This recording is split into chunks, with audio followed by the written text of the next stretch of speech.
Então, gente, eu vou iniciar. Antes de começar, vem aquele nosso discurso, né, solene.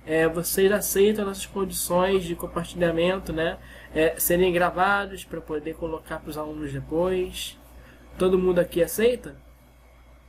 Sim. Sim? Tudo bem, tudo bem. Então, gente, já está gravando, na verdade, tô gravando desde que eu abri a reunião para já ser mais direto aqui com vocês. Então, deem boa noite aí pro pessoal. Isso vai ser colocado para eles à noite, tá? Então, deem boa noite para eles, cumprimentem. Boa noite para a galera aí. Boa noite. Do Pré-Vestibular Conceição, parceiro nosso, né, desse projeto. Temos aqui 3 ilustres professores recém-formados, né? Um está no caminho, mas os outros 2 são formados já, né? A Tainá e o Vitor. O Lucas em breve, né, Lucas? Tá caminhando aí. Se Deus quiser. Se Deus quiser. Então, gente, vamos começar a dinâmica de hoje, hein? Uma aula de matemática diferenciada aqui para vocês, certo? Abrir o PowerPoint, todos vocês veem, né, o PowerPoint? Sim. Sim. Sim? Opa! Cuidado aí, já revelei alguma coisa. Espera aí. Atenção, gente. Vou pegar uma canetinha aqui. Opa, isso. Então, pessoal, a nossa dinâmica hoje vai ser com essas 4 cartinhas aqui maravilhosas. Lucas, Vitor e Tainá. A missão de vocês hoje vai ser conduzir um pouco, né, os conteúdos de matemática para os alunos, com base no que sair aqui dessas 4 cartinhas. Então, quem vai ser o primeiro? Quem é que vai fazer as honras aqui no dia de hoje, hein? E aí, quem arrisca? Quem quer ser o primeiro a fazer as honras? Vai lá. Eu posso ser o primeiro, se vocês quiserem, vai eu. Tá ok. Então vai. Vai, pode ir. E aí? Peraí. Não. Eu prefiro fazer as coisas de maneira justa. Peraí. Lucas, diz um número. Eu quero 2. Não, mas não é o número que você quer. Só um número mesmo. Ah, o Só número aleatório? Qualquer coisa. Qualquer número. Ah, então bota aí um 22. 22. Vitor, diz um número. 7. 7. Tainá. Diz qualquer número. 8. Tá, então você ganhou, Lucas. Você disse número maior. Vamos lá então, Lucas. Vai. Vamos lá, Lucas. Diz o. Agora sim, você pode escolher uma carta. Primeira, segunda, terceira ou última. A carta 2? Tem certeza? Eu espero que sim. Olha só para esclarecer para os alunos, tá? Hoje aqui nós temos tudo bem representado aqui. Nós temos aqui hoje uma questão de geometria, do campo das geometrias. Temos aqui uma questão de matemática básica, uma questão de estatística e uma outra questão que é de função quadrática, se não me engano. Então são 4 questões hoje, né? Que estão aqui escondidinhas nessas 4 cartinhas. Nessa segunda carta, Lucas, você prefere que saia qual dos temas? Eu quero que saia a função quadrática. Função quadrática. Então tá ok. Vamos ver se a carta vai te dar essa colher de chá, hein? Olha só. Saiu geometria espacial, Nossa. Lucas. Vamos ver aqui. Saiu geometria espacial, vamos ver. Qual é a questão que vem? Vamos lá. Essa aqui, Lucas. Essa questão. Sabia que ia falar do Cone.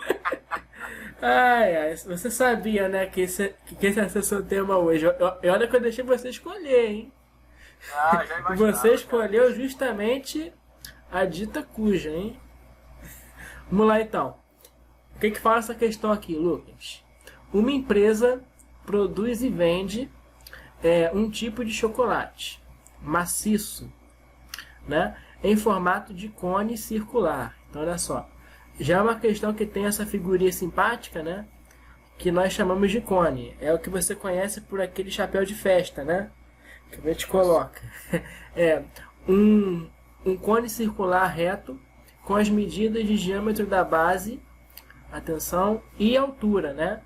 Diâmetro da base e altura iguais a 8 e a 10 centímetros, respectivamente, né? Conforme que está aqui. Devido ao aumento de preço dos ingredientes utilizados na produção desse chocolate, a empresa decide produzir esse mesmo tipo de chocolate com um volume 19%. Olha que maravilha, Lucas, que valor bom de trabalhar, né? 19% menor, no mesmo formato do cone circular reto, com altura de 10 centímetros. Então tudo bem, fizeram uma redução aqui, né? Para isso, a empresa produzirá esses novos chocolates com medida do raio da base em centímetro, né? A pergunta é o raio da base, né, desses novos chocolates em centímetros, né? Eles são iguais a quanto aqui? Então, Lucas, como é que você faria para resolver essa questão? Eu vou ser agora os seus braços, tá? As suas mãos, para escrever aqui no quadro, tá? Você pensa e escreva aqui. O que você faria? Primeiramente, a gente tem que lembrar como é que é o volume do cone. É uma boa ideia. Né? Como é que se calcula o volume do cone, Lucas? Então, o volume do cone, Sim. Ele nada mais é do que o π vezes o raio ao quadrado. Sim, π vezes o raio ao quadrado. Vezes a altura. Assim tá bom, Lucas? O Hzinho para altura? Tá bom. Sobre 3. Aliás, não, peraí, Lucas. O seu braço aqui tá com obsessão. Em vez de Hzinho, eu vou colocar Hzão, tá? Que eu coloquei uma Rzão aqui, vou botar um Hzão, tá? Tá, sobre então, 3. Isso. Então é π, R quadrado vezes altura, dividido por 3, né? É assim que se calcula o volume do cone. Agora, na Ok. questão, a gente tem a altura. A altura, temos a altura, né? Ele já deu que é 10 centímetros. A altura é 10 centímetros, ok? Isso. Gente, só uma Sim. observação rápida, né, para deixar claro para os alunos. Sim, claro. Cone nada mais é do que 1/3 do volume do que o cilindro. Ah, mas aqueles não viram cilindro ainda. Mas tudo bem, é uma ótima observação. Realmente, é o que eu ia comentar assim que o Lucas terminasse, Tainá. Muito bem colocado. Tá? Pode continuar, Lucas. Temos aqui que a altura é Hzão, né? Isso. E nós temos o raio do cone. O raio do cone. Porque o raio nada mais é do Onde que está o raio a do cone? metade do diâmetro. Ah, sim, é verdade. A questão nos dá o diâmetro, né? Esse 8 aqui é o diâmetro, não é isso que eu vou colocar um Dzinho aqui, né, de diâmetro. E a partir dele você tem o raio, né? Exatamente. O raio aqui é quanto? 4. 4 centímetros, né? O raio é sempre metade do diâmetro, né? Essa Isso. medidinha aqui, né? Aqui é o centro do círculo, né? Da circunferência. Essa medidinha aqui é o nosso raio, né? Direitinho. Tá ok, Lucas? Perfeito. Pode continuar, tá? Agora, nós vamos trabalhar para descobrir o volume desse cone grande, o primeiro. Certo, esse cone inicial. Tá ok. Isso. Tá ok. Perfeito, Lucas. Então, como é que seria, então, o nosso volume? Eu posso chamar aqui, então, de cone 1? Tem problema? Não, pode chamar de cone 1. Posso chamar? Tá, eu vou até mudar de corzinha hoje, que eu tô bem caprichoso, tá? Então, esse aqui é o cone número 1. E a gente vai ter que descobrir o volume dele, né? Tá ótimo. Então, eu vou manter sempre a cor azul. Vamos lá. Então, o volume deste cone 1, né? Volume do cone número 1. Pronto. Pode falar, Lucas. O volume do cone 1, a gente vai manter o π. Mantemos o π. A gente já descobriu o raio dele, né? É 4, tá ok? Isso. Então, 4 ao quadrado. Vezes a sua altura, que já temos também. Perfeito. E agora divide tudo por 3. Sim. Aí, fazendo as nossas contas, nós temos que vai ser 160π sobre 3. Isso porque 4 ao quadrado é 16, né? Isso. E 16 vezes 10 é 160. Então ficaria assim, né? Isso. E no final Aí, a gente teria 160π sobre 3. Tá ótimo.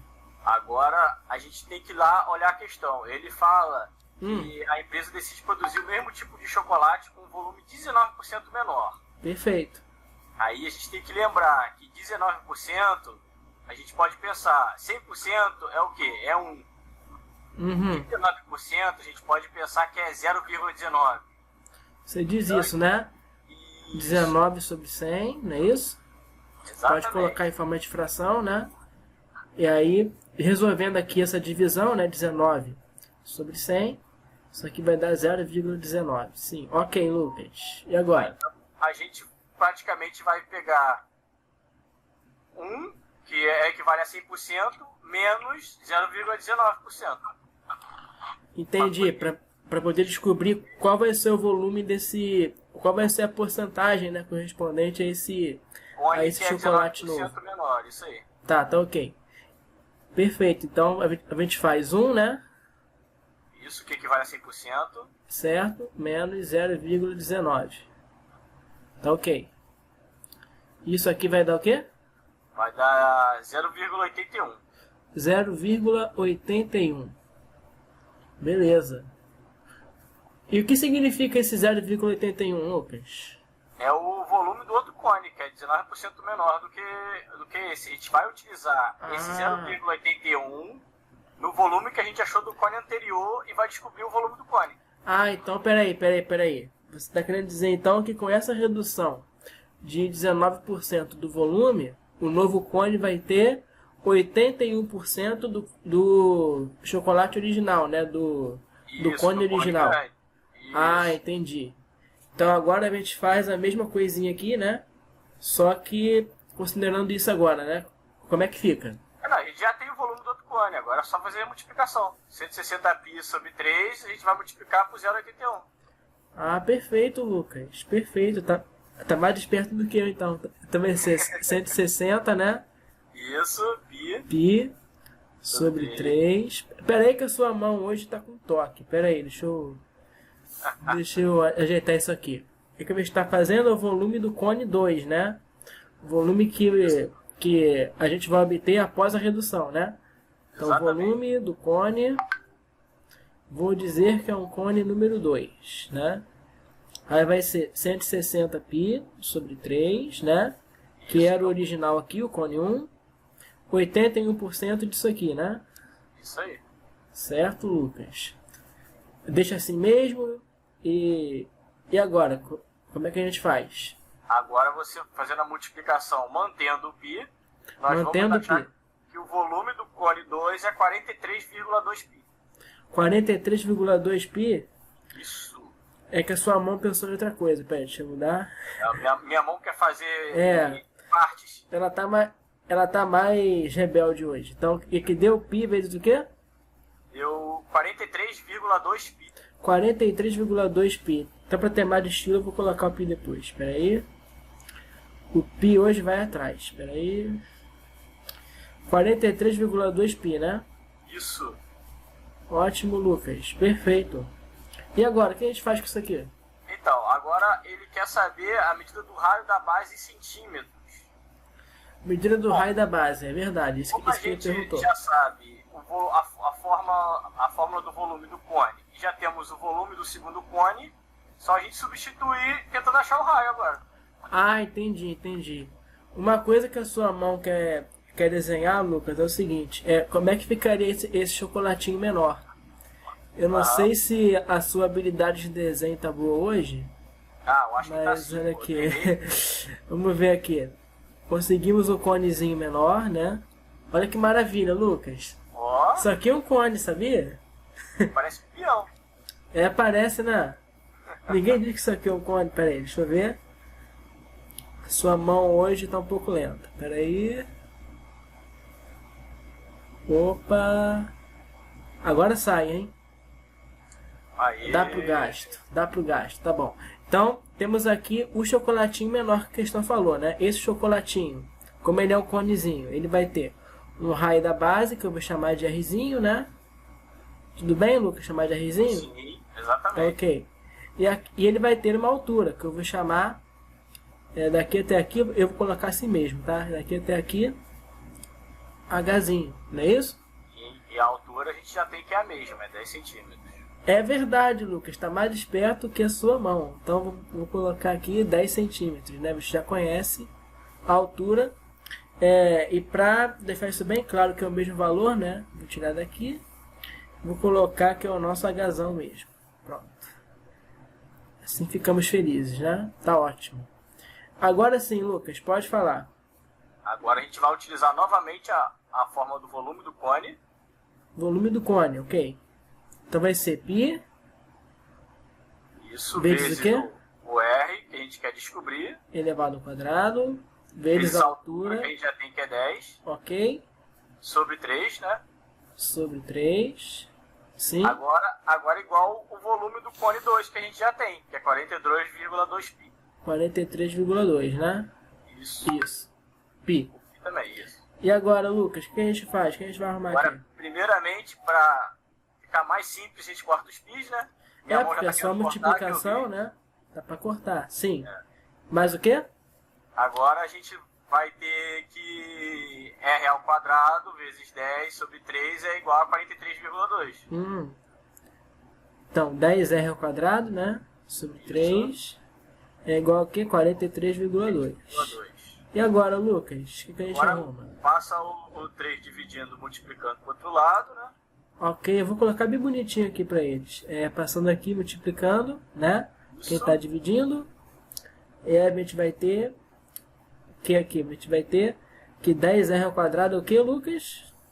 10R ao quadrado, agora eu tenho que fazer a conta porque o professor fez a conta direto. Pera aí. Fica à vontade. Deixa eu abrir a Temos calculadora tempo aqui. hoje. Temos tempo hoje. Pode fazer. 43,2 vezes 3. 3. Nós temos que é 129,6. 129,6. Tá ok. Então, o R ao quadrado é quanto? Vai ser 129,6 sobre 10. Ok. Isso vai dar quanto? Peraí, 129,6 dividido por 10. Vai dar quanto? Aí, como é divisão por 10, anda uma casa para a esquerda, nós Sim. temos 12,96. 12,96. Ótimo. Isso. Né? Agora, Então esse R vai ser o quê?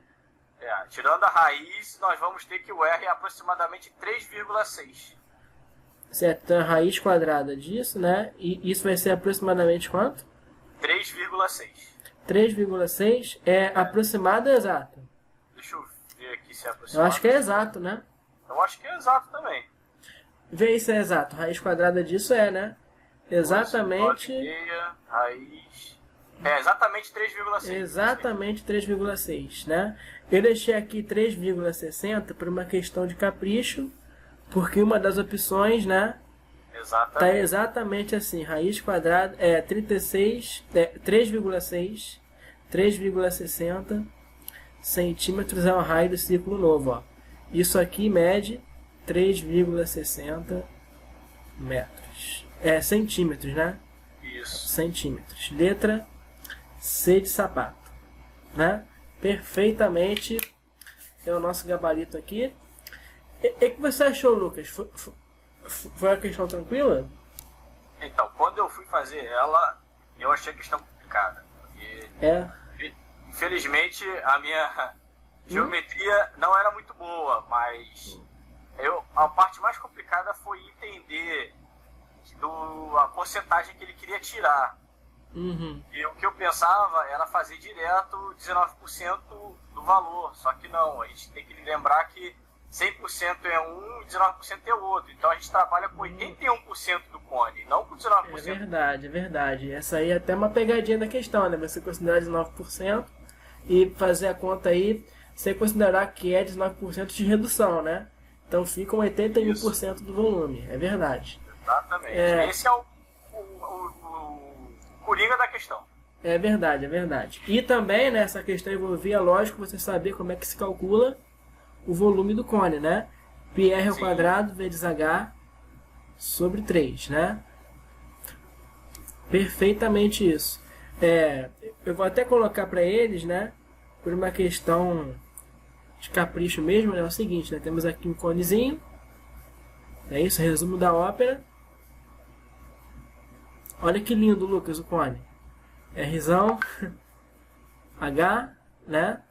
E o volume é dado por isso aqui, né? Perfeito. Vitor, alguma consideração? O que você achou dessa exposição aqui? Achei interessante. Acho que a consideração que eu teria Sim. é que a gente tentar analisar o cone menor dentro do cone maior, né? Tentar fazer esse exercício de imaginação para ver mais ou menos como ficaria 19% do volume tirado, né? Como se fosse tirar da casca para dentro, né? Você faz dois cones com o centro, os dois centros concêntricos, né? Os dois centros juntos, se fosse um cone dentro do outro, né? Nossa, que profundo, hein? Necessitaria para desenhar isso aqui. Hein, Lucas? O que é? Legal. Mas é legal, bacana. É legal, bacana. Eu acho que vale a pena. Vou até fazer com eles depois. Tainá, você disse alguma coisa faz um tempinho, né? Sim, eu disse. Pode falar. Que o volume, né, de um cone é 1/3, né, do volume do cilindro, né? Claro que os dois têm que ter o mesmo raio da base e a mesma altura. Como é que você faria para explicar para eles aqui rapidinho? Eu sou seus braços agora, tá? Você pode falar que eu escrevo. Então, o volume que você coloca... vamos dizer que o volume que cabe em um cone, né? Cabe 3 vezes o volume dele dentro de um cilindro. Sim, mas por exemplo, como é que você faria para explicar, olhando para essa figura aqui, que é a questão da pra gente, né? Essa formulazinha aqui da área do cone, do volume do cone. Você está falando a questão? Isso. Usando essa figurinha para explicar o porquê dessa formulazinha aqui.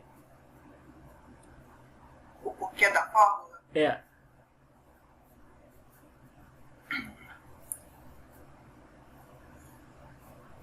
Você está falando geometricamente? Não, porque, por exemplo, como é que aparece aqui essa expressão? Temos aqui, volume do cone é igual a quê? πr ao quadrado vezes a altura. Por exemplo, de onde vem esse πr ao quadrado? É a área da base. É a área da base, né? A base é o quê? A base de um cone seria um círculo, né? Esse círculozinho aqui, Entendi o que a gente quer. pode pintar de azul, né? Então, é a área da base, por isso que vem esse πrzinho ao quadrado, né? Porque a área de um círculo, né, é πr ao quadrado, não é isso? E esse h aqui, naturalmente vem da altura do cone, né? E você divide por 3. E você divide por 3 pelo que você disse, né? Por ser 1/3 do volume de um cilindro, né? Desenhar o cilindro aqui é que é um desafio, né? Mas, por exemplo, um cilindro, gente, vocês podem pensar, né, vocês aí que estão assistindo, como sendo aqueles latões de lixo, né? Que você vê assim, né, Tainá? Acho uma analogia interessante, né? Sim, aquelas lixeiras, né? Uma lixeira grande. Então, gente, cilindro é uma figura aqui nesse formato. Ó. Você tem aqui a base, né? Que é um círculozinho. Vamos supor que ele tenha raio Rzão aqui, né? Ele tem uma altura. Ele tem altura, por exemplo, Hzão, né? Temos aqui essa figurinha. Como é que se calcula o volume de um cilindro, Tainá? O volume do cilindro é como? πr ao quadrado vezes a altura. πr ao quadrado vezes a altura. Isso aqui é o cilindro, né? E, por exemplo, de onde vem o πr ao quadrado? πr ao quadrado, porque o que você tem aqui é o que? A área da base, né? Que é um Exatamente isso, porque é um círculo. Isso aí. E isso aqui você faz vezes a altura, né? Por que se faz vezes a altura? Porque esse resultado, grosseiramente, né, ele expressa o quê? Quantas vezes esse círculozinho que forma a base, ele cabe aqui dentro dessa figura, né? Por isso que você faz vezes a altura, porque é como se você estivesse empilhando círculozinhos iguais a esse, ó, assim, assim, assim, né? E isso H vezes, né? Quantas vezes medir a sua altura. Então você faz a área da base vezes a altura. É como se ela se repetisse aqui H vezes, né? Então aqui vai ser πr ao quadrado vezes H. E o volume do cone corresponde a 1/3 disso. É pegar esse resultado e dividir por 3. Por exemplo, aqui fica um pouco poluído, mas um cone aqui, ó, ficaria assim. Vê se não é verdade, né? Mais ou menos assim, ó. Ai, gente, eu vou eu não me seguro, eu vou melhorar aqui. Ficou legal, né? Pera aí, deixa eu tirar esse devaneio daqui, pera aí. Sim, ó. Por que é 1/3? Porque nessa figura aqui, que é o cilindro, você consegue montar 3 conezinhos, ó, iguais a esse aqui que a questão te deu. Olha só, tem esse conezinho aqui, né, bonitinho. Mais ou menos isso, né? E tem ainda mais o conezinho que fica pra cá, assim, né? Você consegue formar 3 conezinhos e por isso que é a área da base vezes a altura dividido por 3. Beleza então, gente?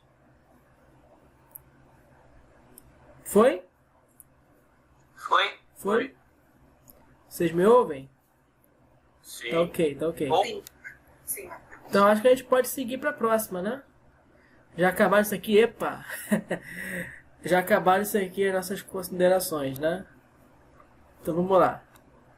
Vamos voltar para cá. Quem é o próximo a escolher, gente? Quero ser o próximo. Quer ser o próximo? Quer escolher o quê? Agora que você já sabe que a próxima é a da gasolina.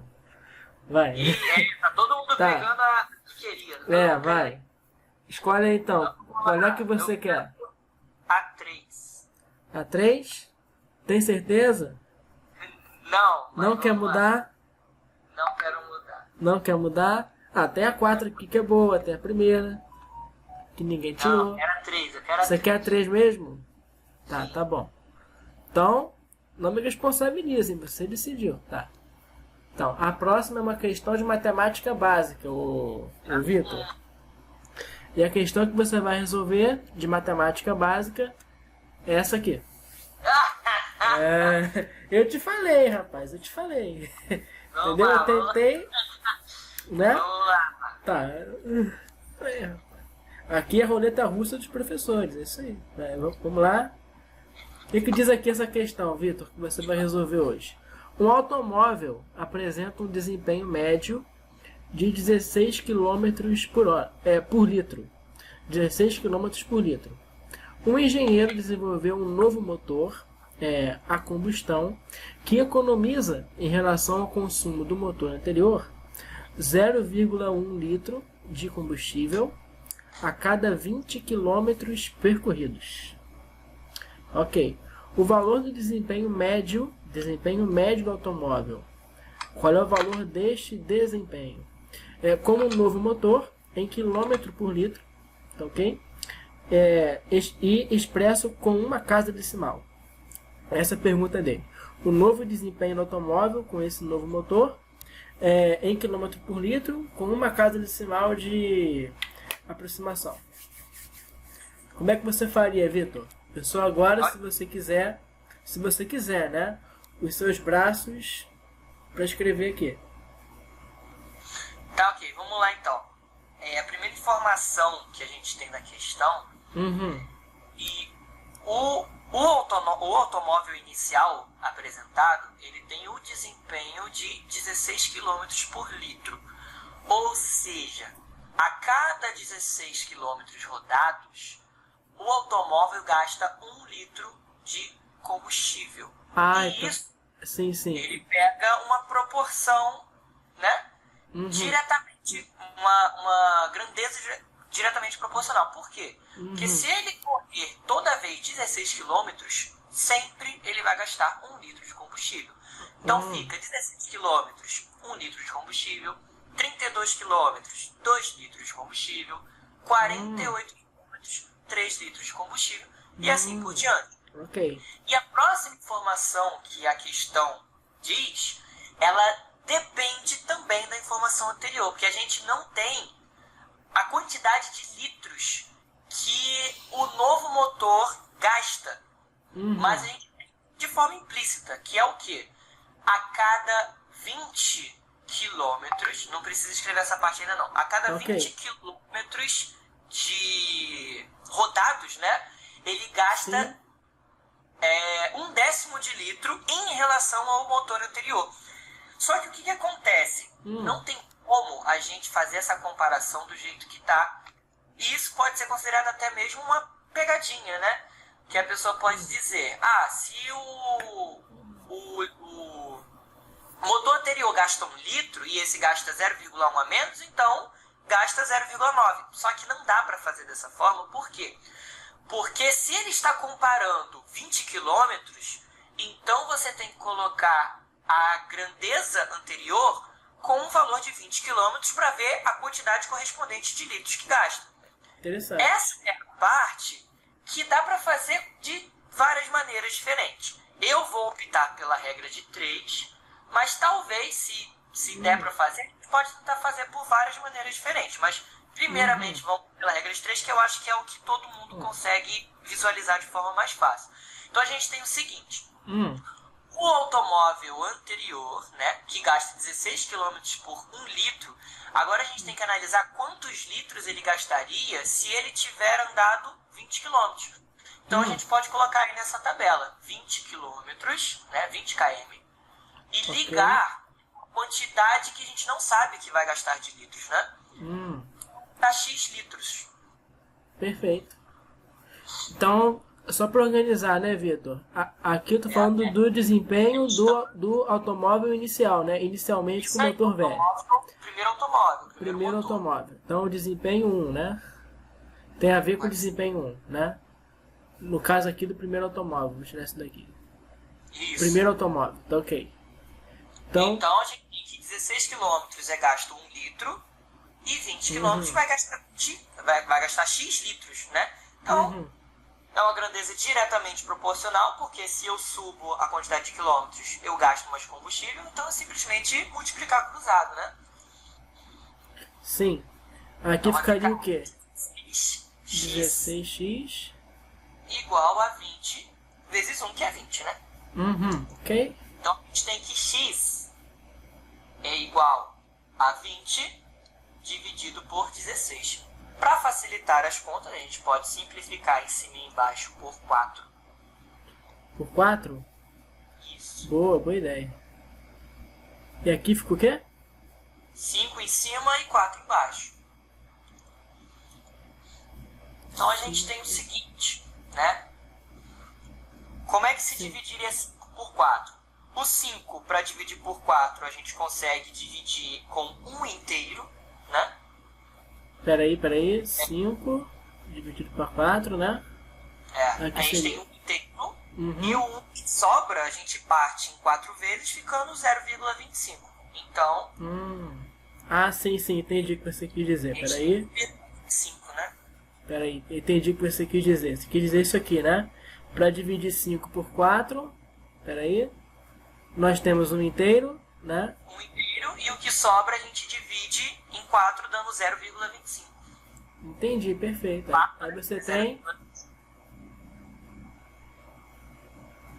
Sim, né? Isso. E a resposta deu? 1,25. Ou seja, esse automóvel inicial, ele gasta 1,25 litros rodando 20 km, baseado na proporção que foi dada. Porém, o novo motor gasta 0,1 litros a menos comparado com a mesma distância de 20 km, então ele gasta 0,1 a menos do 1,25. Portanto, basta... Peraí. Você pode voltar essa parte, Vitor? Só para sua mão acompanhar você? Ok. Tá. Como Tá, então móvel agora 2. os dois motores estão sendo comparados com a mesma distância, que é o correto da questão, basta a gente pegar o 0,1 litros de combustível que ele gasta a menos, então subtrair do 1,25 original. Entendeu?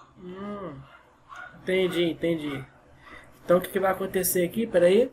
Você vai subtrair o 0,1 do 1,25? 1,25. Ah, então tá ok. Em quantos litros ele roda 20 km?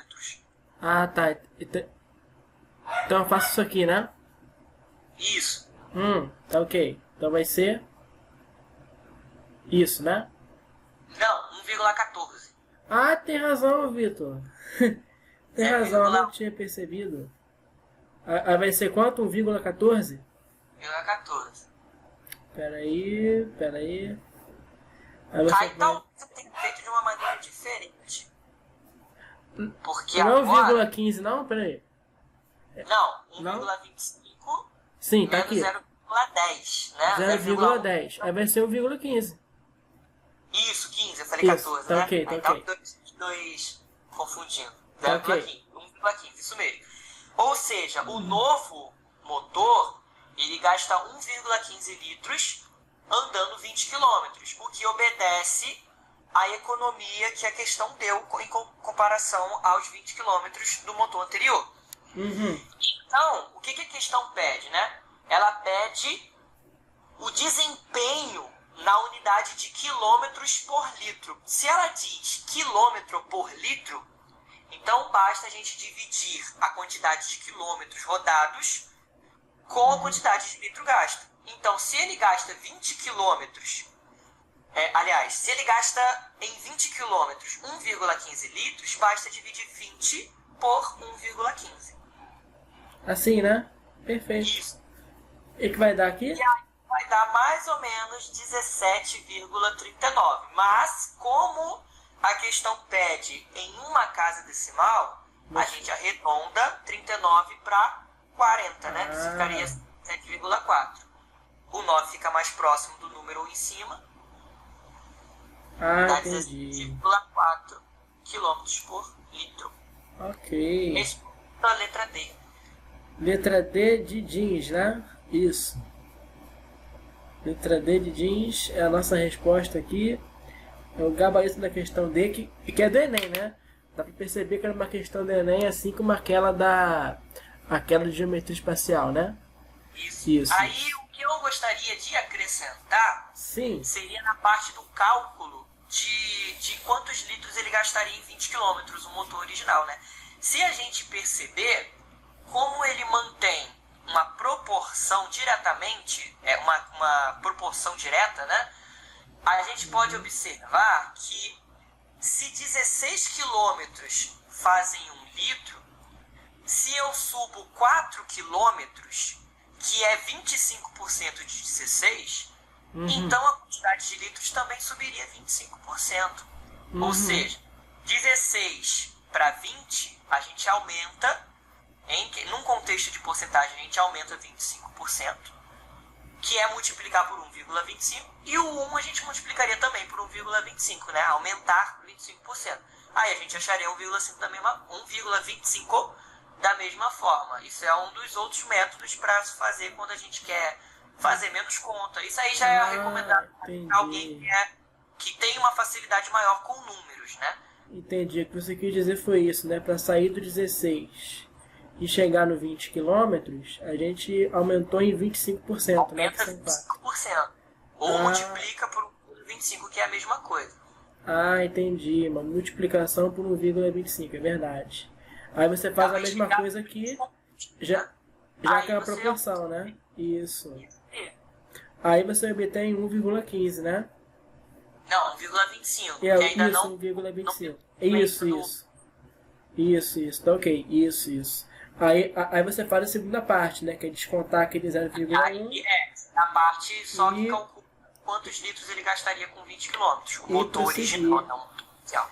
É interessante, né? Porque numa proporção, se você multiplica, né? Fazendo aqui esse caminho, né? em um dos lados, você deve fazer obrigatoriamente, né, para manter a proporção. O que acontece aqui desse lado, acontece aqui desse lado também, né? Isso aqui é isso que está baseado a proporção. Isso é possível quando a gente se trata de multiplicação, né? Isso não acontece somando. Por exemplo, 16 eu somo 4, do outro lado eu também somo 4. Não, a proporção não funciona dessa forma. É verdade. A proporção ela funciona baseado em uma coisa em relação à outra, né? O 20 em relação a 16 aumenta 25%, que também tem a ver com multiplicação. E os litros ele tem que acompanhar a mesma proporção. Ele não acompanha a quantidade absoluta, ele acompanha o aumento relativo. E relativo sempre depende de um valor de outro. A gente sempre compara um valor com o outro. Então a gente compara o valor de aumento em relação à unidade original e vê quanto que aumentou de forma relativa. De forma relativa a gente sempre vai tratar de porcentagem, sempre vai tratar de multiplicação. Então, é nisso que se baseia a proporção. É isso que é o raciocínio proporcional, né, Vitor? Se você multiplica ou divide, né, em um lado aqui da sua proporção, você deve repetir, né, isso do outro lado. Inverso, a título de curiosidade, se fosse inverso, de um lado multiplica, só que do outro dividiria. Né? É verdade. Isso aqui é válido para uma proporção direta, né? Diretamente proporcionais.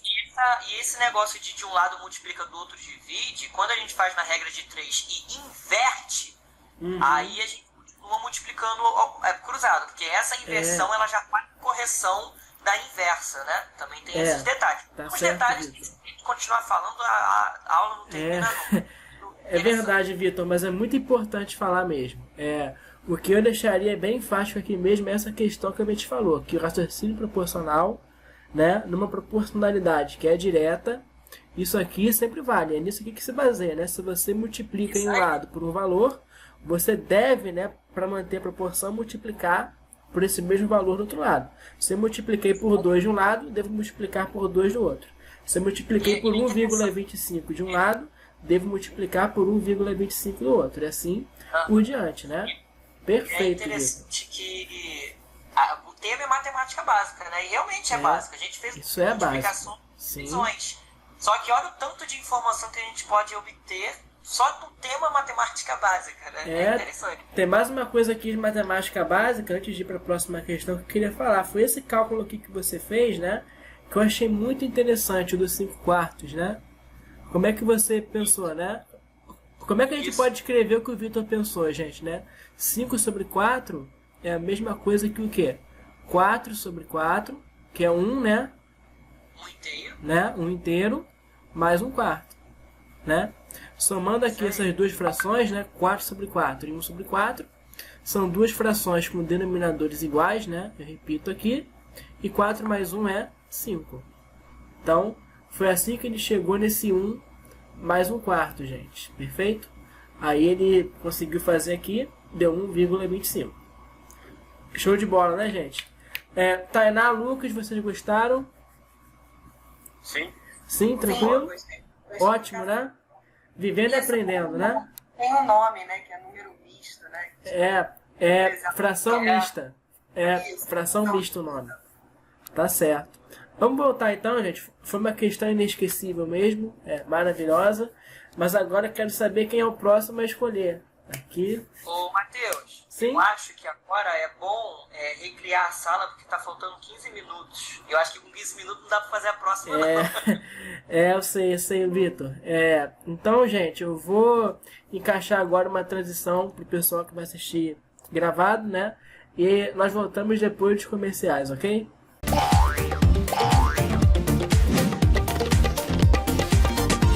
Então, gente, voltamos aqui após a transição para continuar aqui a nossa brincadeirinha.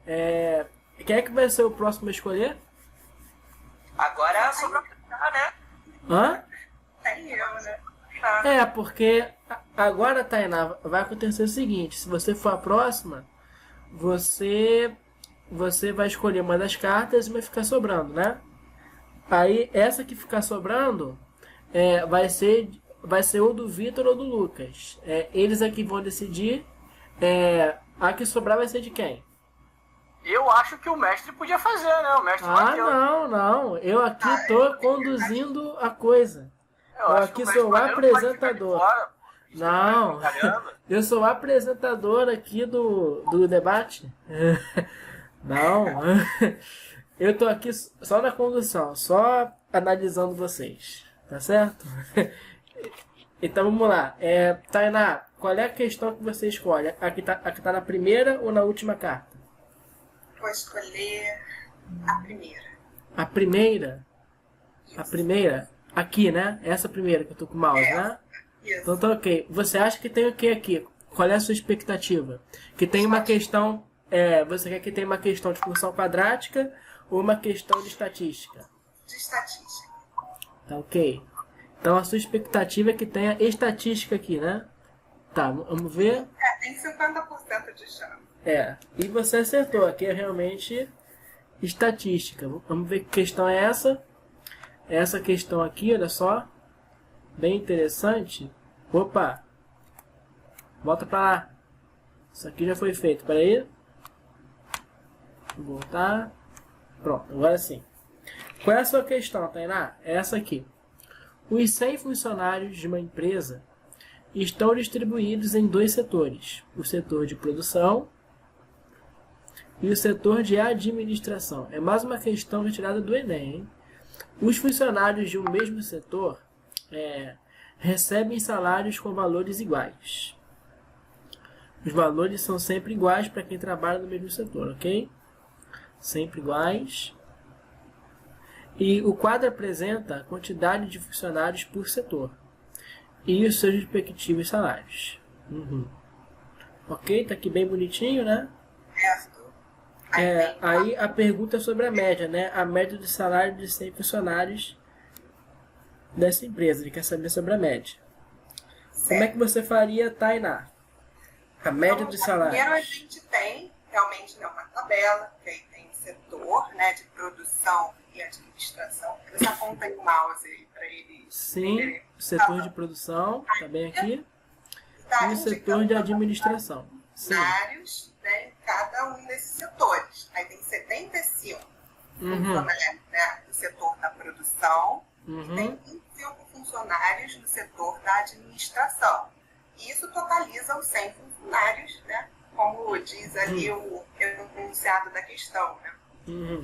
E aqui o salário correspondente, né? 2.000 para produção, né?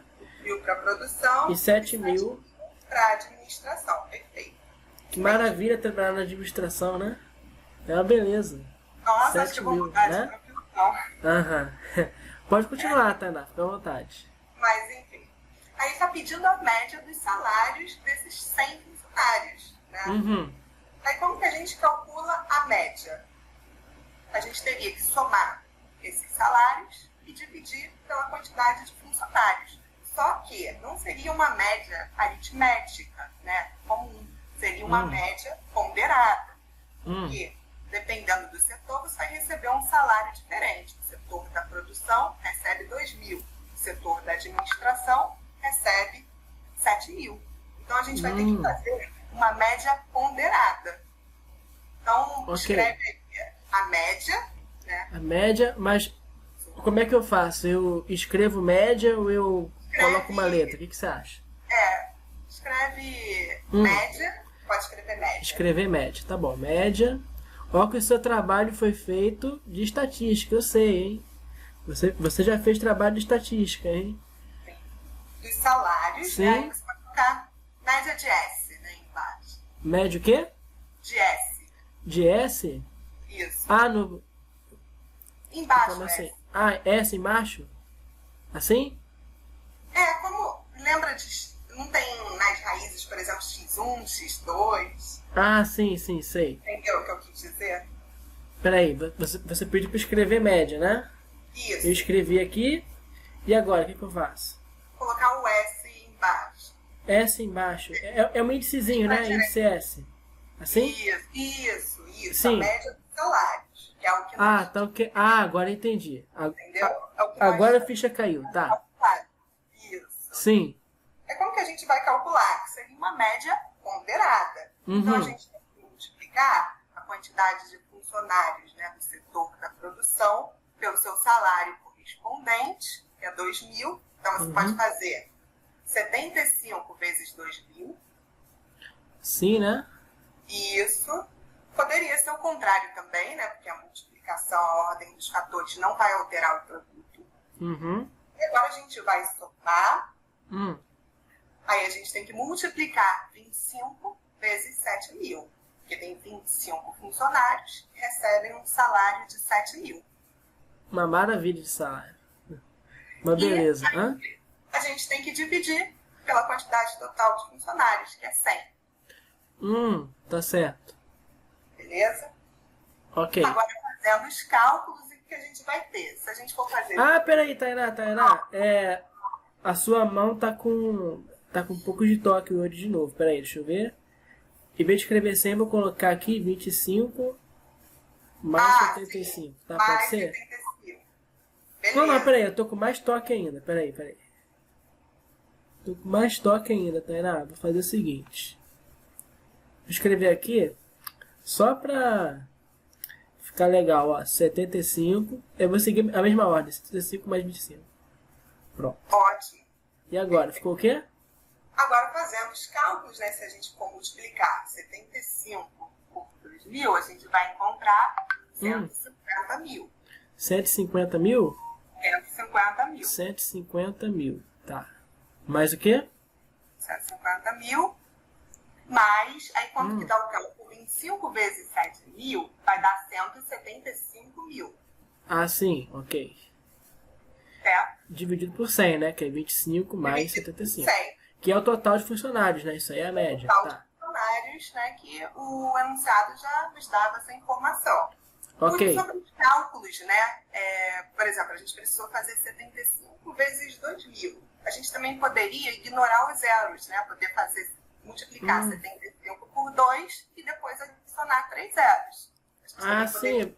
É verdade, né? Porque 75 vezes 2 vai dar 150, né? Vai dar 150. 75 vezes 2, né? Restantes. É Exatamente. 150. Aí, como a resposta é 150, a gente faz, né? Como não era 2, mas sim 2.000, você coloca 3 zerinhos, né? Mais 3 zerinhos, exatamente. Isso. Mesma coisa vale para esse aqui. Né? Quando estiverem Sim. fazendo o Enem. É verdade. Vale ouro mesmo. Isso aí. Beleza. Aí, juntando esses dois valores, a gente vai ter 325 mil. Ok. Isso vai ficar dividido por 100. Sim. E esse valor vai ser igual a 3.250. 3.250. É a mesma coisa que cortar 2 zerinhos aqui, né? Exatamente. Com 2 zerinhos aqui. Simplificar, né? Por 100. Sei. Que a gente vai fazer simplificar por 100, dividir por 100 em cima e embaixo. Beleza. Sim. Aí deu 3.250. 350 é a média dos salários dos funcionários dessa empresa. Belíssimo. Essa então é a nossa resposta, né? Essa é a nossa resposta. É uma questão tranquila, né? Você tem que conhecer média ponderada. Mais uma vez a resposta certa é a letra C de sapato, né? É 3.250. Então, Lucas, Vitor, o que vocês acharam? Muito boa. Foi legal, né? Foi uma questão básica, né, de estatística que envolve média, né? É do tipo que mais cai, né? Envolvendo média, mediana, moda, né? Isso, uma tabelinha também. E essa parte aqui de você analisar tabelas é muito importante, né? É o mais elementar desse tipo de área, né? Você saber interpretar um gráfico, uma tabela, identificar o que cada linha ou coluna significa, né? Os valores, isso mesmo. E eu tenho duas coisas que é interessante para falar sobre a questão. A primeira, eu acho que ela é mais fácil de se perceber, né? É engraçado que só tem 2 tipos de salários, né? De R$2.000 e de R$7.000. É verdade. E curiosamente, o 3.250 ficou muito mais próximo de 2.000 do que de 7.000, né? E por que isso acontece? Porque como a quantidade de funcionários que ganha R$2.000 é o triplo né, da que ganha R$7.000. Então a média meio que ela é atraída para mais próximo do 2.000 do que do 7.000. Então, a galera em massa ganha 2.000, né? Tem muita gente ali ganhando 2.000, é verdade. Então, o que acontece? Quando a gente tem um valor muito grande, né, a gente poderia dizer que é a moda, né? 2.000 seria a moda, porque é o que aparece mais. Porque moda é aquele valor que mais se repete, né? Que mais então repete. Seria moda, perfeito. E aí faz com que a média ela se aproxime mais desse valor, né? Esse valor acaba atraindo ela. E a outra coisa que eu gosto de falar é que a média ponderada, ela não é nenhum bicho de 7 cabeças. Tem gente que tem medo na ponderada. Mas a média ponderada, ela nada mais é do que uma média aritmética com valores que se repetem, né? Então, o que acontece? Vitor, isso é interessantíssimo. Continue, por favor. O que acontece?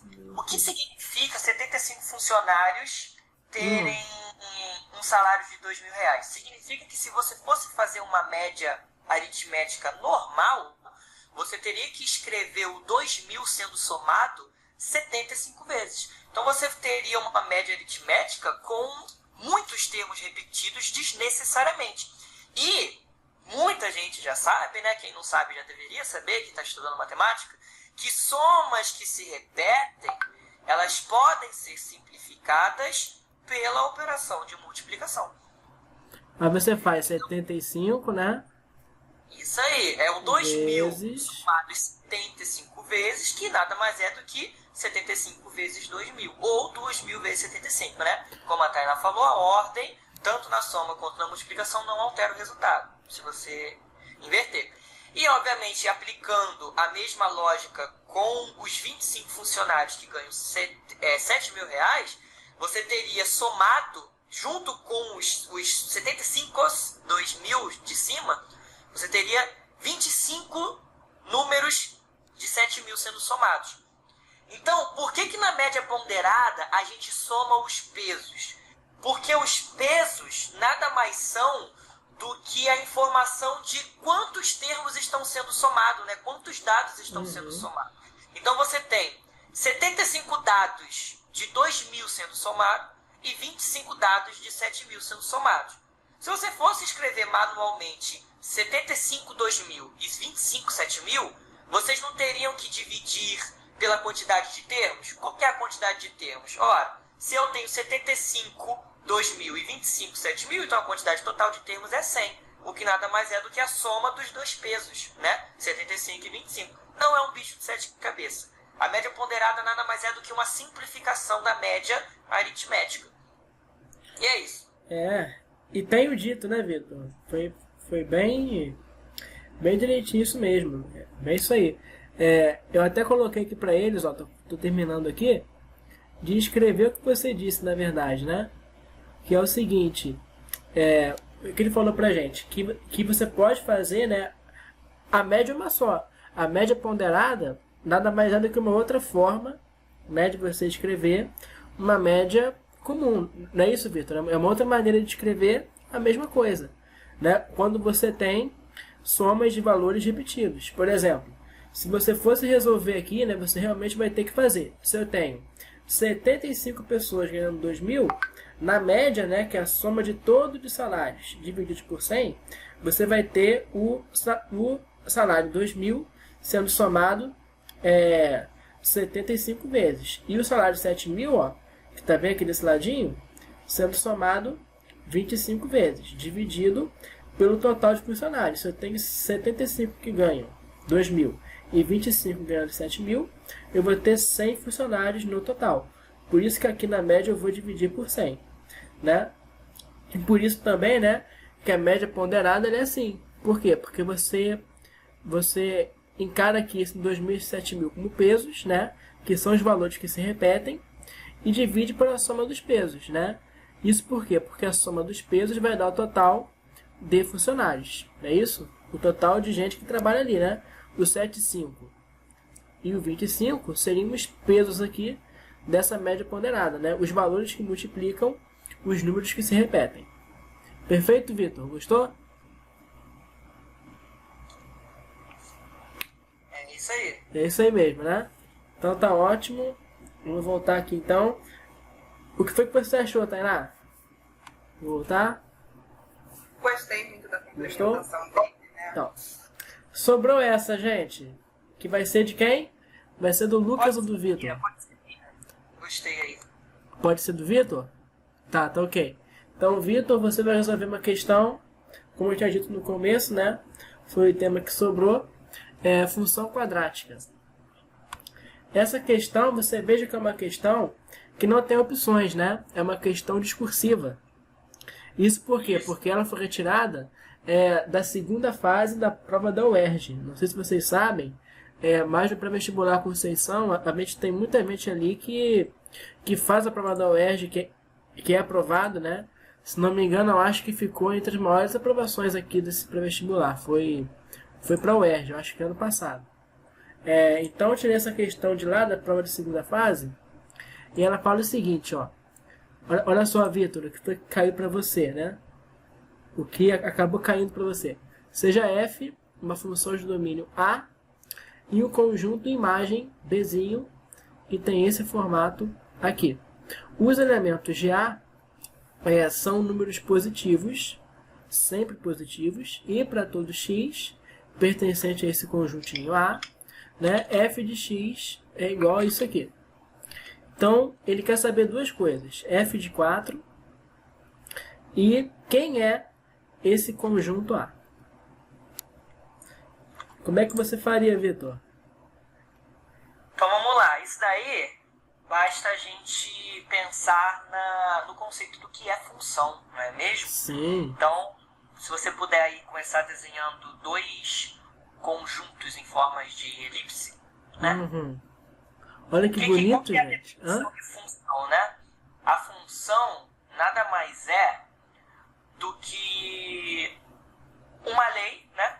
Uma lei de formação que liga o conjunto A em apenas um elemento no conjunto B. E lembrando que não necessariamente o conjunto B vai ser ligado apenas por um elemento A, né? Um elemento no conjunto B ele pode receber várias, a gente pode dizer flechinhas, né? Geralmente a gente fala assim, né? Do conjunto A. Só que se um elemento do conjunto A sair para ser ligado no conjunto B, ele só vai ser ligado com apenas um no conjunto B, nunca por dois. Então vamos lá. Como a gente já tem a cara do conjunto B, a gente já tem os 4 elementos do conjunto B, a gente já pode começar colocando, né? Menos 1, 0, 3 e 8. Aqui no conjunto B, né? Menos 1, 0. Oi? É assim, né? Menos 1, 0, 3 e 8. Ok. Sim. A questão, ela não fala, inclusive é o que a gente quer, né? Saber, descobrir, quais são os elementos do conjunto A, né? O único que ela diz é o 4, né? Uhum.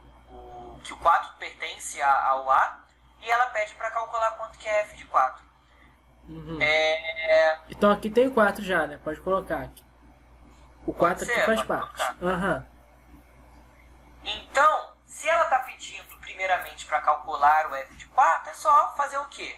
A gente pega o 4 e substitui no lugar do x. Essa é a parte tranquila. Uhum. Então ficaria assim, né? F de 4 seria o quê? Colocar 4 aqui no lugar do x, né? Isso aí, f de 4 igual 4 ao quadrado menos 2 vezes 4. Perfeito. Vai dar quanto, Vitor? Vai dar 16 menos 8, que dá 8. Uhum. Então f de 4 vale 8, né? Essa aqui então é uma das respostas, né? Já é uma resposta para a questão. F de 4 é igual a 8. E agora, Vitor? Agora, a segunda coisa que ele pede é determinar quem é um conjunto A, né? Uhum. Isso daí pode confundir, porque quando a gente olha uma função quadrática, né? Um aluno que ele já tem mais um conhecimento, ele pode dizer, ué, eu posso jogar qualquer valor ali pro x, que ele vai retornar um valor que vai ser a minha imagem. Só que a gente tem que ficar atento que que a imagem dessa função ela está restrita a 4 números. Ela está restrita a -1, 0, 3 e 8. E só. Ela não está... Não é imagens infinitas. Que se a imagem pudesse ter números infinitos, então a gente poderia jogar qualquer número para o x que sempre ia ter uma correspondente. E outro, tem uma pegadinha nesse cara aí. Por quê? Porque ele diz que os elementos de A eles são estritamente positivos. Por que é importante enfatizar isso? Porque comumente na função quadrática a gente joga 2 valores distintos que geram uma mesma imagem. E dentro desses 2 valores distintos, se aparecer um número negativo, ele automaticamente já está fora do meu domínio. Por quê? Porque a questão construiu esses 2 conjuntos assim. Ela construiu o conjunto B restrito apenas aos 4 elementos que estão aí, e ela restringiu o conjunto A a apenas números positivos. Sabendo disso, a gente já pode fazer umas continhas aí, né? Como a gente tem que a imagem só pode ser esses 4 números, a gente pode descobrir quem seriam os 2 x's, ou 1, né? Ou nenhum, inclusive, correspondentes que vão se ligar ao 0, ao 3 e ao 8. Depois a gente pode... ao -1, ao 0 e ao 3, aliás. Depois a gente pode ver se existe algum outro número que seria ligado ao 8, que também seria positivo. Que pode acontecer, né?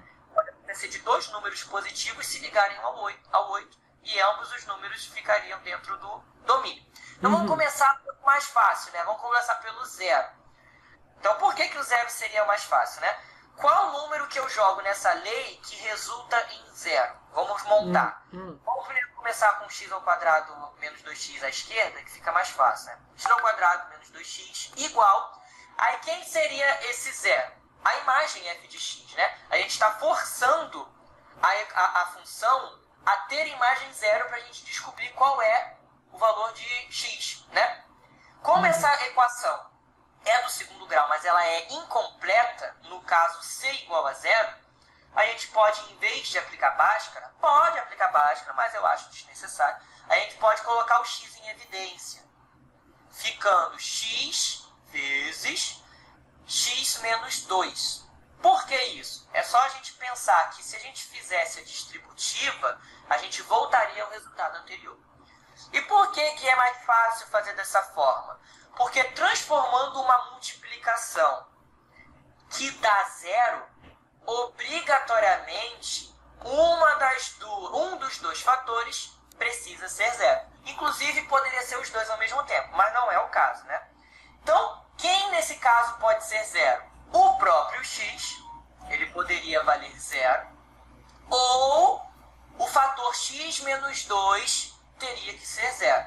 Só que, para o x menos 2 dar 0, passando o menos 2 para o outro lado, a gente descobre que o x ele tem que valer 2, né? Então, se o x for 0 ou 2, inclusive quem quiser pode verificar em uma folha de rascunho essa continha, faz com que a conta dê 0. Mas o que acontece? A gente já pega o primeiro problema. Poderiam os 2 estarem no domínio se não houvesse a restrição, sim. Por quê? A restrição do conjunto A diz que os números precisam ser positivos. E o 0, como todo mundo já sabe, ele é neutro. Então, x igual a 0 está de fora do domínio. Ele vai ser expulso, porque ele não pode. Mas a gente já sabe que o 2 está lá, junto com o 4 para fazer companhia, porque a questão já dizia que iria ter uma imagem para o 4. Show de bola! Próximo, então, vamos ir para o menos 1. Então, a gente vai ter que x ao quadrado menos 2x. A gente vai forçar a dar menos 1 pela mesma lógica do primeiro. Então, para a conta ficar de um jeito que a gente conhece e sabe fazer, a gente pode tacar o menos 1 para o lado esquerdo. Que, inclusive, é até uma observação, né? Geralmente, quando a gente vai calcular uma equação, a gente costuma ensinar aqui número para a direita e letra para a esquerda. Mas, no caso da equação do segundo grau, isso é um pouco mais complexo. Porque não tem como a gente isolar o x de uma maneira fácil. Então, o caminho mais fácil é fazer pela formulazinha lá que resolve a equação do segundo grau. Que fórmula é essa? Vamos começar calculando delta, né? Que seria b ao quadrado menos 4ac. Escreve dessa forma mesmo, de início. E quem é A, quem é B e quem é C? Sempre o A é o coeficiente que acompanha o x ao quadrado. O B é o coeficiente que acompanha o x e o C é o coeficiente que acompanha o número que não está com x. E sempre igual a zero, porque esse é o modelinho que a fórmula de Bhaskara ajuda a calcular. Lembrando que o A, o B e o C não necessariamente aparecem na ordem correta. Nesse caso aparece. Não foquem o A, o B e o C como se estivesse na ordem. O A é o primeiro, o B é o segundo, o C é o terceiro. Não. O A acompanha o x ao quadrado, o B acompanha o x e o C não tem x nenhum. Sempre. Poderia estar embaralhado. Foca no x e não na ordem que aparece. Tudo bem? Então, aplicando essa lógica, a gente tem o quê? O número invisível que acompanha o x ao quadrado, como o coeficiente multiplica, precisa ser o elemento neutro da multiplicação. O seu braço foi mais adiantado, eu coloquei aqui. Colocou. Vamos adiantado agora. Não é o zero. Por quê? Porque como se trata de coeficiente, se você colocar o zero ali, todo mundo vezes zero é zero, o número ia subir. Então sempre o número 1. E o número que acompanha o x é o menos 2. Importante colocar o sinal quando o coeficiente é negativo, senão a conta dá errado. E ali é mais um, Matheus. É mais um? Mais é verdade. Tá mais inteligente que o seu braço, hein? Tá. Se inverter o sinal já era também. Então o coeficiente é 1. Ou mais 1, né? Então agora, só substituir na fórmula, né? Ficando delta igual menos 2 ao quadrado entre parênteses. Por que a importância do parênteses nesse contexto? Porque como o quadrado eleva o b e o menos faz parte do b, o menos também precisa ser elevado ao quadrado. Se você coloca menos 2 ao quadrado sem o parênteses, apenas o 2 ficaria elevado, ficando o menos do lado de fora, o que faria a conta dar errado. Continuando, menos 4 vezes A, que no caso é 1, vezes B, aliás, vezes C, que no caso é 1 também. Então, ficando delta igual, qualquer número negativo vezes ele mesmo é positivo, então 2 elevado ao quadrado, 4. Menos 4 vezes 1 vezes 1, 4 também. Então, o delta agora deu 0. Pasmem. Por que agora o delta... O que significa, na verdade, o delta dar 0? Significa que quando a gente for calcular a raiz, ela vai ter duas raízes iguais, ou seja, vai aparecer um número apenas. Então, vamos lá. X igual... aliás, duas raízes iguais. Importante destacar. Duas raízes reais iguais. Exatamente. Né? Sim. Pode continuar, Vitor. Agora fica x igual, né? Vamos calcular a raiz. Menos b, só que o b já é negativo. Então a gente tem... vamos escrever a primeira forma, né? Menos b mais ou menos raiz quadrada de delta dividido por 2a. Sintonia entre mente e corpo, hein? Vamos lá. É sintonia entre a mente e o corpo. Vai. Hã? O que foi, Tainá? Não, a Tainá falou não. Tá, desculpa. Pensei que fosse. Vamos lá. X igual menos que já está na fórmula. Uhum. E o menos que faz parte do b, entre parênteses, para não ficar feio. Menos 2. Correto. Mais ou menos raiz quadrada de 0 dividido por 2 vezes 1. Por que esse cara só resulta um resultado? Porque como a gente tem mais ou menos raiz de 0, a gente vai ter 0 tanto no mais quanto no menos, o que faz com que a conta tenha uma raiz apenas. Então vamos lá. Ficaria 2 mais ou menos 0 dividido por 2. Que dá 1, né? 2 dividido por 2, 1. O 0 não faz cócegas. Então a gente tem que o 1 é positivo, então esse 1 faz parte do domínio. Coloca lá junto com o 2 e com o 4. Uhum. Ok. Ficou faltando quem agora? Oi? Ficou faltando quem agora? Agora ficou faltando o 3. Não sei se vai caber aí, mas vamos lá. Vai caber, tem espaço. Aqui, ó. Porque Mas é pra ainda cá. falta o 8, né? Pra gente descobrir se... Não, mas o 8 já tem, o 8 tá aqui, ó. Não tem outra O 8 raiz, foi a não, mas pergunta. negativa. É verdade. É verdade, Pode não ser, pensado nisso, não. seja outra, né? É verdade. Então podemos continuar aqui com 3. Vai, vou fazer o 3 aqui. Fazer o 3. Vamos lá então, Então, x ao quadrado. x ao quadrado menos 2x igual a 3, né? Vamos forçar esse valor a dar 3. Passando para o outro lado, da mesma forma, né? Já dá para pedir. Sim. Para adiantar. Vamos Delta igual, né? Menos 2 ao quadrado, de novo. Quem muda é apenas c, então o resto da conta vai manter. Menos 4 vezes 1 vezes menos 3. Isso aí. Que aí vai dar 4 de novo. Agora a gente vai perceber o que, né? Tem uma multiplicação com 2 sinais negativos. 2 sinais negativos multiplicando vai virar mais. 4 vezes 1 vezes 3 é 12. E 4 mais 12, 16. É um quadrado perfeito, é um bom sinal. Significa que a nossa raiz vai ser racional, né? Não As só real, nossas mas raízes, racional. né? Que agora vão ter duas, né? Que como deu diferente de zero, vão ter duas raízes diferentes ou distintas. Botar assim, 2 raízes reais diferentes, porque o delta deu maior do que zero. Isso aí, Ok. parece um X isso aí. Tá parecendo um X, é a minha letra. X. A sua letra hoje tá muito ruim, Vitor. Verdade, minha mão tá... A sua mão hoje tá capenga. Vai, vamos lá. Isso, pronto. Pode continuar, Vitor. Tá lindo. Então vamos lá. X igual... Pode para dar tempo, para dar espaço pro outro. Pera aí, eu vou tomar a liberdade aqui de apagar, tá? Esse lado aqui do quadro. Pra ficar bonito, tá? Pera aí. Faz a faxina. Tá gostosa essa questão. Vamos lá então, puxando a setinha pra cá. Pá. A gente vai ter o quê? Vamos lá. Menos 2, né? Que a gente pode botar direto 2. Mais ou menos raiz quadrada de 16. Dividido por 2. Por 2 vezes 1, né? E aí ficaria o quê?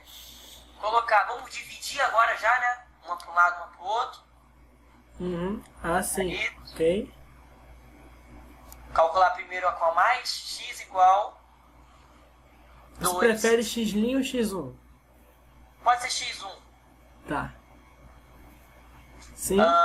2, né? 2 Mais, né? mais 4. Isso. 2 mais 4. Dividido por 2. Vai dar 6 em cima, dividido por 2, 3. Então, como deu positivo, esse cara já está no domínio. Agora vamos ver se vai ter outro número que vai estar no domínio também, né? Agora vai ser o x2, ou x2 linhas, não faz. 2 menos 4, dividido por 2. 2 menos 4 é menos 2, dividido por 2 menos 1. Agora, a gente já sabe que esse menos 1 está fora do domínio. Por quê? Porque ele não é positivo. Então, o 3 entra lá no domínio, ele já está lá, né? E o menos 1 fica de fora porque ele não é positivo. Agora, a gente vai ver, provavelmente vai dar um número negativo, mas a gente vai fazer por desencargo de consciência, né? Informação, isso nunca é demais. A gente vai ver qual é o outro número que faria a imagem dessa função dar 4. A gente força a dar 8 e não 4, porque o 4 ele é uma das raízes. A gente já sabe que o 4 é uma das raízes, porque a gente já calculou. Mas como a raiz pode ter... Aliás, como a equação pode ter duas raízes distintas, a gente vai ver se existe um outro número que satisfaça a equação, né? Então, passa o 8 para o lado esquerdo, novamente, trocando o sinal. E vamos fazer a fórmula diretão. Delta igual menos 2 ao quadrado. Pode ser 4 direto, né? Menos 4 vezes 1 vezes menos 8. que a gente vai ter aí? Delta igual 4 mais 32, dando 36, que é um quadrado perfeito. Então a gente já sabe que vai ser duas raízes racionais. Vamos lá. X igual, né? 2, mais ou menos. Como a gente já sabe, né? Vamos fazer um passo a mais, né? Como a gente já sabe que raiz quadrada de 36 é 6, a gente vai botar diretão. Dividido por 2. Calculando a raiz com mais, né? x1, vai ficar 2 mais 6 dividido para 2. Que é? 4. Que a gente já sabia que daria 4. Porque é a raiz que a própria questão já deu, né? Ah, mas a questão poderia dar um valor errado? Não, impossível, não tem como. Nesse caso aí, questão anulada, né? A questão teria que ser anulada. A questão nunca vai te dar informações erradas ou faltando. Se acontecer, a questão precisa ser anulada. Não tem pegadinha, não tem, né? Não tem nada que confunda. Tem que ser algo que seja útil. Pode ser que até que dê informação a mais que a gente não use, né? Tem banca que gosta de fazer isso. Mas faltando ou errado, não pode. E aí agora com menos, né? 2 menos 6. Pode fazer, né? 2 menos 6 dá menos 4, né? Dividido para 2, menos 2. Agora, por desencargo de consciência, né? Deu um número negativo, então esse cara está fora do domínio. Então, o domínio desse conjunto dessa função, né? O conjunto A, que é o domínio, ele é composto pelos números 1, 2, 3 e 4, né? Números em sequência, né? Coincidência. Então esse aqui é o conjunto A, né? 1, 2, 3 e 4. Perfeito. Isso aqui é outra resposta, né? Então terminou a questão de função quadrática. Lucas e Tainá, o que vocês acharam? Eu achei que foi muito legal. Quando eu fiz essa questão mesmo, eu fiz sem ter que utilizar as equações de segundo grau, né? Ah, é? Porque a gente Como é que já você fez? A gente já sabe que o domínio A é número positivo. Certo. Ele já fala pra gente calcular o f de 4 de uma só vez. Sim. Aí a gente descobriu que o f de 4 deu 8. Sim. Conjunto D, imagem. Aí eu pensei, tá, beleza. 4 deu 8 era o maior. E se eu tentar 3, 2 e 1? Direto. Ah, entendi. Tem 3, 2 e 1 por tentativa e erro, e é exatamente o que a gente queria achar. Nossa, então foi sorte sua que ele colocou números em sequência, né? Né? Exatamente. Isso numa prova pouparia um tempo absurdo. Nem me fale. Né? Você foi... Se fosse marcar X. Você seguiu uma linha mais intuitiva, né, Lucas? Mais do chute, tentativa e erro, né? Também é válido. Numa prova você tem que fazer o que você achar que vai levar menos tempo, né? Desespero, você faz qualquer coisa pra tentar achar qualquer coisa. Você chutar, arriscar, tentar intuir alguma coisa faz parte, né? Desde que te leve realmente alguma coisa, é super válido. Eu fiz aqui uma setinha, né? Pra mostrar como é que funciona isso nesse desenho que o Vitor foi falando, né? Eu fui fazendo. Na verdade, gente, nesse desenho ficaria assim, ó. O 4 é ligado ao 8, né? Você viu aqui que f de 4 deu 8. O nosso valor número 1, por exemplo, ele é ligado a quem? Ele é ligado ao menos 1, não é isso? 1 é ligado ao menos 1. Porque olha só, quando a gente forçou aqui essa função a dar menos 1, o valor encontrado aqui foi 1, né? Então o menos 1 está ligado com 1, não é isso? O 1 está ligado com menos 1. O 2, novamente aqui, o 2 ele foi encontrado onde? Ele foi encontrado quando eu forcei ela dá quanto? Quando eu forcei ela dá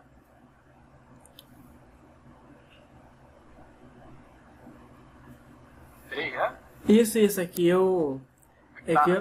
Tá uma confusão. É que eu apaguei um cálculo, na verdade. É que o 2 está ligado ao 0. É que está no cálculo que eu apaguei. Porque quando eu faço f de 2, ó, aqui vai dar 0, né? 2 ao quadrado, 4. Menos 2 vezes 2, que é 4 de novo, né? 4 menos 4 é 0. O 3 está ligado ao 3, por coincidência, né? E o 4 está ligado ao 8. Então, assim ficaria, né, a nossa representação, esse desenho, dessa função, né? Dessa relação entre o conjunto A e B, né? A gente costuma escrever assim, né, Vitor? F de A em B, né? Pode-se dizer isso, né? F de A em B com a seguinte lei. A lei é essa aqui que ele te deu, ó. A lei que relaciona esses dois conjuntos. F de x igual a quê? X ao quadrado menos 2x. E essas setas indicam essa relação, né?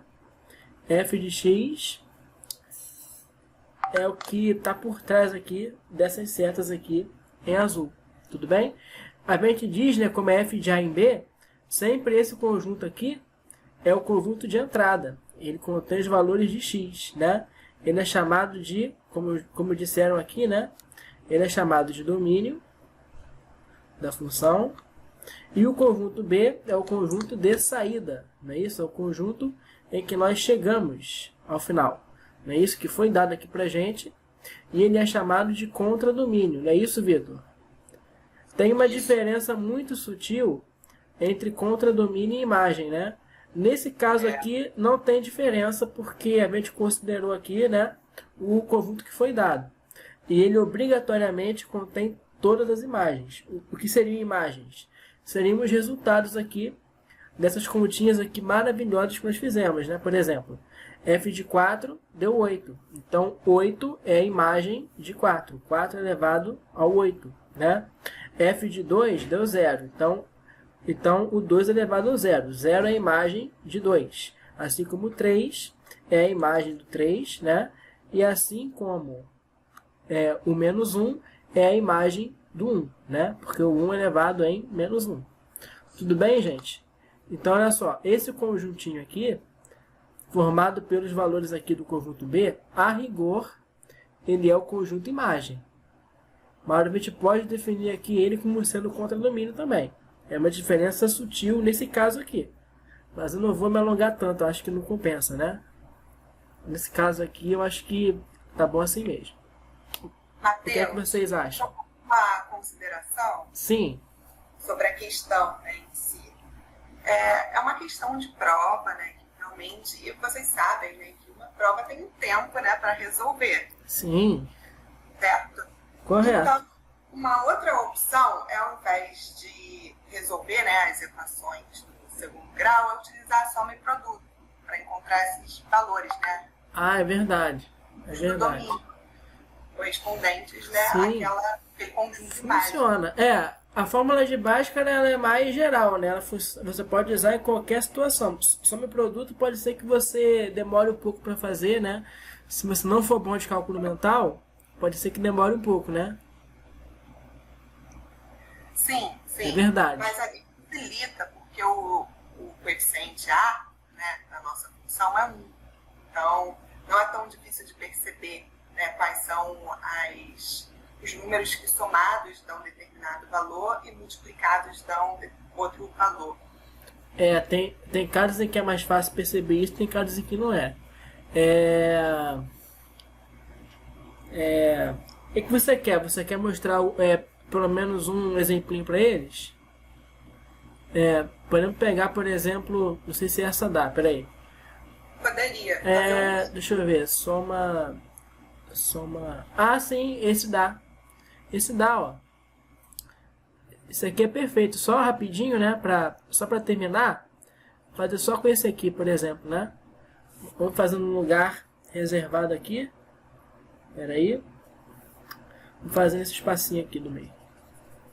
Vou tirar daqui. Vamos lá.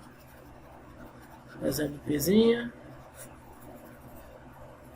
Tá uma delícia hoje, não tá, gente?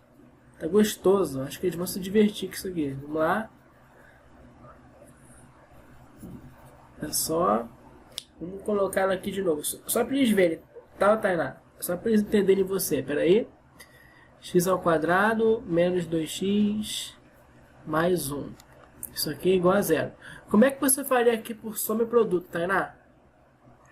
Bom, primeiro vamos colocar as fórmulas, né? Que a soma chama S, S vai ser igual ao quê? Eu vou escrever soma, tá? Pode ser? Tá bom. Tá. Vai ser menos B dividido por A. E aí você Sim. escreve produto. Produto. Sim. Vai ser C dividido por A. Beleza? Sim. Aí a gente tem que descobrir quais são esses valores. Então vamos substituir nas fórmulas. Então vai ficar... Ali vai ficar menos o menos 2, né? Então vai ficar 2. Você quer colocar direto? Ah, Vou botar assim mesmo. tá bom. Aqui o A é 1, né? Dividido por 1, exatamente. Então o valor da soma vai ser igual a 2. E o produto, né, vai ficar 1, porque o C vale 1, e o A dividido por 1, porque A também vale 1. Então o produto é igual a 1. Então a gente tem que descobrir quais são os dois valores que somados resultam 2 e que multiplicados resultam em 1. Certo? Exatamente. Sim. Pode montar assim como você pensou. Certo? Ok. Agora a gente tem que ter esse pensamento de quais seriam esses valores. Aí vamos pensar aqui juntos. Então, ambos deram valores, né, positivos. Ok. Certo? Certo. Certo? Certo? Então, quando a gente for multiplicar, Sim. ou vão ser dois valores negativos ou dois valores positivos, certo? Ok. Para poder dar resultar em mais um. Sim, Ok? positivo. Ok. Um positivo. Correto. Quem seriam esses dois valores? Seria Dois fortes candidatos. 1 e 1, né? 1 e 1. Exatamente. Se a gente somar, se a gente multiplicar 1 por 1, vai dar 1. Se a gente somar 1 vezes 1, também vai dar 2. Exatamente os valores que nós estávamos procurando. Essa é aquela equação, né, que o delta deu 0. Né, que é uma equação que a gente tem duas raízes reais iguais. Sim, ok. Ambas Isso as achamos raízes dois são uns aqui, né? Isso, um repetido, né? dois Um números, duplamente. né? Isso. Exatamente. Perfeito, Tainá. Depois da sua explanação, acho que a nossa missão aqui está cumprida, né? Conseguimos cumprir com o desafio de fazer essas 4 questões aí misteriosas, né? O que foi que vocês acharam dessa experiência? Vou voltar aqui para a tela de vocês. Espera aí, vou manter. Saí daqui e voltei para cá. Olha só, gente, 2 chamadas quase expirando, né? Para fazer a nossa reunião de hoje. Mas foi legal, vocês gostaram? Foi uma experiência que vocês repetiriam, se Legal. puderem? Sim, foi legal. A visão de 4, né? De 4 pessoas diferentes. Bastante informativo. É bom que um complementa o outro também, né? Vocês repetiriam a experiência se recebessem um convite? Repetiria. Repetiriam? Repetiria, Lucas? Sim? Então, tudo bem. A proposta que eu vou levar é a gente sempre fazer isso com os alunos, tá? Eu vou até perguntar se eles gostaram também quando assistirem, né? E vocês podem se despedir deles também. Até a próxima. Estudem, né? E o revoar, estudem, né, Vitor? É longo. É longo o processo, né? Nós que o digamos, né, Vitor? Como é longo o processo, né? Como é longo o processo. E o pior ainda é quando ele se estende muito mais para depois da prova, né? Com outras etapas aí que a gente fica meio doido, né? Que enlouquecem mais a gente que a própria prova, né? Impressionante. Mas vale a pena, gente. Vale a pena, estudem. O estudo sempre leva a gente a algum lugar e ele é melhor que o lugar de partida, com certeza, né? Então, um grande abraço. Até mais, gente. Até mais, pessoal. É isso aí. A aula é nossa, gente. A aula é sempre nossa. Da gente aqui e de vocês também. Acreditem nisso, tá? Até!